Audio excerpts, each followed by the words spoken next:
U.S. Attorney Tammy Allison here in studio, and I'd like to welcome in Phoenix, Arizona, former criminal defense attorney who represented Jodi Arias, Kirk Nurmi. Kirk, always great to have you, and Tammy as well. Kirk, your impressions first of Johnny Depp's testimony. We know people love this A-lister. Their fans lined up screaming his name as he enters and exits this courthouse. But at the end of the day, do you think he's provided clear and convincing evidence so that he can prove defamation? I do, because what we saw on the stand, Ashley, to me wasn't just a Hollywood A-lister. It was an authentic human being opening himself up to the jury. And I believe that's what he did on the stand, and I believe he connected to the jury based on that authenticity. We heard jokes about, the cocaine coming out and different things that he has said about happy hour. And we heard laughter alongside of that. So you could really tell the jury was kind of with him.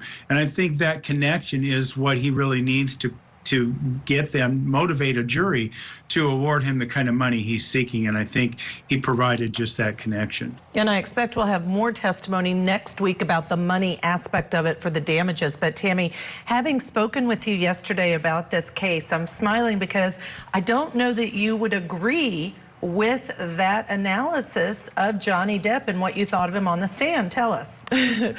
Surprisingly, Judge Ashley, Johnny Depp was one good witness, okay? He was a good witness. Listen, he is an A-list actor for a reason. So, his acting skills are great. So he is going to dig deep into the skills that he has, the talent as an actor to make the jury empathize with him. He's going to help the jury visualize his struggles with drugs and alcohol. And that's why we hear so many people so much Team Johnny, because he beat Amber Heard's team to the punch.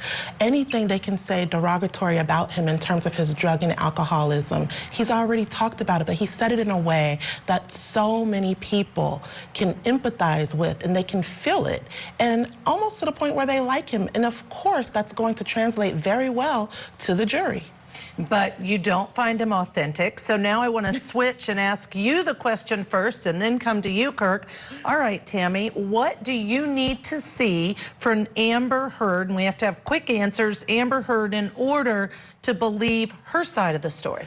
I do find him authentic, just to clarify, authentically acting very well. And I think that Amber Heard's team has to show some damning evidence of actual physical abuse, because that is what Johnny Depp is alleging. In the op-ed, he is saying that his career was ruined because of this op-ed article alleging that she was a survivor of domestic violence. All right, Kirk, in the last 30 seconds, what do you need to hear from Amber Heard? Boy, she's got a lot of weights around her ankles if she wants to enforce her credibility. We heard from several LAPD officers who wouldn't even give her a pamphlet as a victim of domestic violence, didn't think she deserved that. So she's going to have to crawl out of a hole. And if anyone's going to be acting in this case, I think it's going to be Miss Heard. She's going to have to play the victim card. And I think based on what we've heard about her diagnosis, it's something she's been doing all her life. All right, I'm grateful to both of you for staying with us for the next hour, because coming up, the latest developments in the Depp trial. We're also going to check in on another celebrity defamation trial, this one involving the Kardashians. They're being sued by fellow reality star Blac Chyna. But wait until you hear what some of the violent acts are that the plaintiff testified to in court. We'll be right back. Stay with us, Court TV, your front row seat.